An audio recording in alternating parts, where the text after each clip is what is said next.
Écoute-moi très bien. La patience est d'avoir resté ancré dans l'action jusqu'à terminer.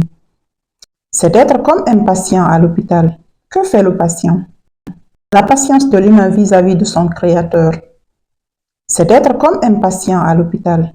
Que fait le patient?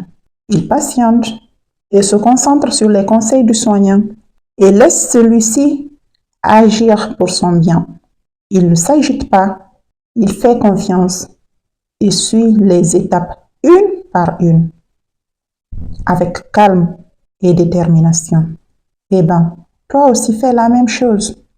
De la même manière, face à l'épreuve, le sabre t'invite à rester concentré sur tes actions, tout en faisant confiance à Allah. La détermination est une définition approximative du terme sabre. Pour simplifier, je vais l'utiliser tout au long de ma série. Le sabre dans le Coran regroupe 4 mots essentiels. 1. Détermination.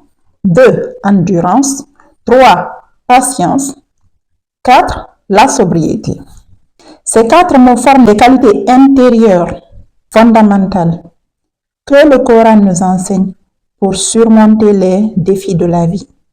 Nous allons commencer par le premier. Le verbe être déterminé. La détermination est divisée en 2 termes. On a de terminer. Le deuxième, on a endurance, qui peut se lire aussi en 2 mots. Durer, qui signifie persister dans le temps. C'est rester engagé dans le temps sur la longue durée. C'est rester sur la longue route de l'épreuve sans céder à rien. On a le troisième verbe, patience, que nous allons diviser aussi en 2. Pas de science. Pas de science. Le mot patience, de manière ludique, peut se comprendre comme pas de science. Cela suggère une solution simple. Crois-moi, mais puissante. Pour que tu restes déterminé, avance avec calme, sans trop philosopher, ni chercher de réponses très compliquées. Pas de science. La patience est d'avoir resté ancré dans l'action jusqu'à terminer, même lorsque tout semble incertain. Mais être patient, c'est aussi incarner une autre dimension du sabre. Écoute-moi très bien. Être comme un patient, dont je vais clairement exprimer en français, du sabre. Être comme un patient à l'hôpital. Que fait le patient? Il patiente et se concentre sur les conseils du soignant et laisse celui-ci agir pour son bien. Il ne s'agite pas, il fait confiance et suit les étapes une par une avec calme et détermination. Et bien, toi aussi fais la même chose.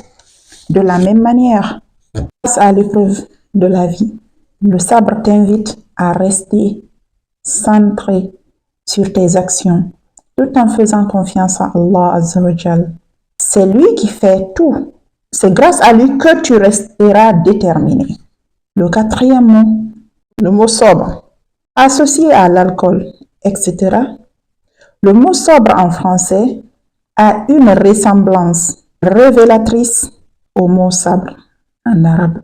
Tout comme le sabre, la sobriété évoque la modération, la retenue et la maîtrise de soi. Elle nous rappelle que rester aligné, être simple et sans excès est une clé essentielle pour avancer au bout d'un moment dur, dans nos moments d'épreuve les plus durs. Tu veux un exemple?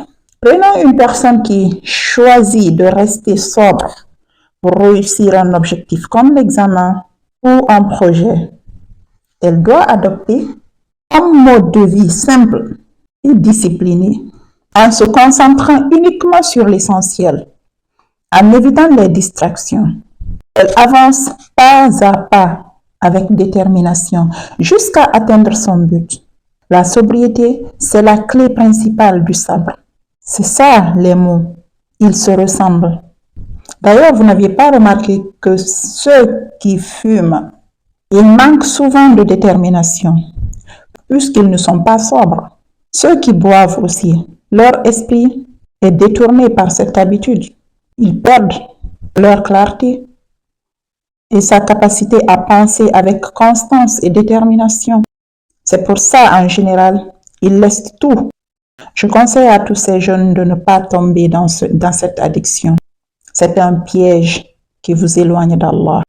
Alors, tu l'as compris, la sobriété est un outil puissant pour rester aligné sur ses objectifs, en parfaite harmonie avec la détermination du sabre. Maintenant, si vous voulez la quintessence, l'essentiel du sens du mot sabre, elle réside dans la combinaison des lettres qui composent le mot sa lui-même. Par contre, ça demande un peu de concentration pour bien comprendre. Les deux premières lettres, sab, le sab, évoquant l'idée de verser, comme on le dit en arabe, le sab, le sa, le ba, ensemble symbolisent le fait de se placer dans une version comme verser d'une version précise, comme si l'on adaptait la détermination comme un thème de vie. Les deux autres lettres, bar, sa, renvoient al-bar, qui signifie un support solide comme la terre ferme à travers cette lettre. C'est comme si Allah nous disait, supporte les exigences de cette version de ta vie dans laquelle tu dois rester déterminé.